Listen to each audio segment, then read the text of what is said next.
నమస్కారం ఘంటారావానికి స్వాగతం. ప్రధాన అంశాలు. లోక్ భవన్కు చేరుకున్న సీఎం సిద్ధరామయ్య కాసేపట్లో రాజీనామా లేఖ సమర్పించే అవకాశం.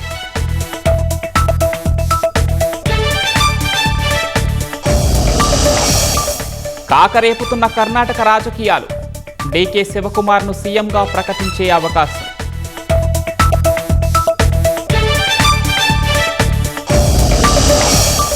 గొడ్డలి పార్టీ విమర్శలనే పనిగా పెట్టుకుందన్న మంత్రి లోకేష్.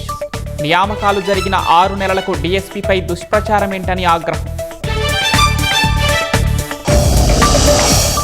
కేరళలో ఈడీ అధికారులపై దాడి కేసులో చర్యలు.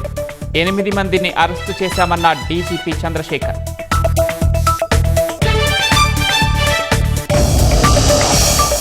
రష్యాకు భారీ నష్టం మిగిల్చిన ఉక్రెయిన్ యుద్ధం. 4 ఏళ్లుగా 5 లక్షల మంది సైనికులు మరణించినట్లు అంచనా.